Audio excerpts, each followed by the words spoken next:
Cinema దర్శకుడు హరిప్రసాద్ గారు ఇప్పుడు మాట్లాడతారు. సో చాలా వరకు దర్శకులు తమ రియల్ లైఫ్లోని ఇన్సిడెంట్స్ని సినిమాల్లోకి తీసుకొస్తారు అన్నది తెలిసింది కొన్ని వీడియోస్ ద్వారా. మీరేమేమి తీసుకొచ్చారో కూడా మాకు చెప్పాలి మరి. Good evening everybody. Thanks Allu Arjun గారు, దిల్ రాజు గారు. ఈ ట్రైలర్ చూసి చాలామంది ఈఎంఐ అడిగిన క్వశ్చన్ అడిగారు, ఈ మొత్తం సినిమా అంతా ఎవరన్నా డైరెక్టర్ బయోగ్రఫీనా అని చెప్పేసి. అంటే ఎవరన్నా డైరెక్టర్ అంటే వాళ్ళ ఉద్దేశం సుకుమార్ నుంచి ఏమైనా కాపీ కొట్టేసావని.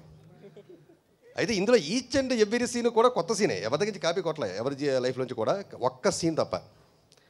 ఆ ఒక్క సీను సుకుమార్ లైఫ్ నుంచి వాడేసా, సుకు రివీల్ చేసేస్తా. చాలా కాలం క్రితం జరిగింది ఇది. అప్పటికి సుకుమార్కి ఇంకా పెళ్లి కాలేదు, ప్రేమలో ఉండేవాడు ఒక అమ్మాయితో. ఆ అమ్మాయికి సినిమాల గురించి పెద్దగా అవగాహన లేదు. అంటే డైరెక్టర్ అంటే ఏంటి ఎస్ఆర్ ఏం తెలియదు. సుకుమార్ డైరెక్టర్ అని తెలిసింది. డైరెక్టరా అంటే ఏం చేస్తావు నువ్వు అని. అంటే ఏం చేస్తావు నువ్వు అంటే ఏం ఆన్సర్ చెప్పాలి, మనోడు కొంచెం అయోమయంలో పడ్డాడు. పాప ఆ అమ్మాయి ఎక్స్ప్లెయిన్ చేసింది. అంటే ఈ సాంగ్స్ తీయడానికి డ్యాన్స్ మాస్టర్స్ ఎవరు ఉంటారు, ఫైట్స్ తీయడానికి ఫైట్ మాస్టర్లు వాళ్ళు ఉంటారు, ఈ కెమెరామెన్ షూట్ చేస్తాడు, యాక్టర్స్ అందరూ యాక్ట్ చేస్తారు, అందరూ రన్నింగ్ చేస్తే నువ్వేం చేస్తావని. ఆ క్వశ్చన్తో మనోడికి చాలా భయం వేసినట్టుంది.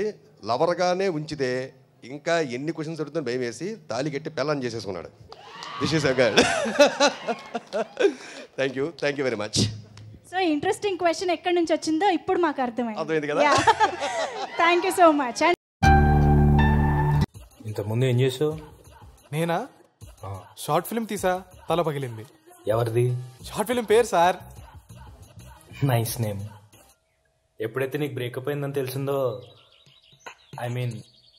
ఐ ఫెల్ట్ బ్యాడ్ నిజంగా.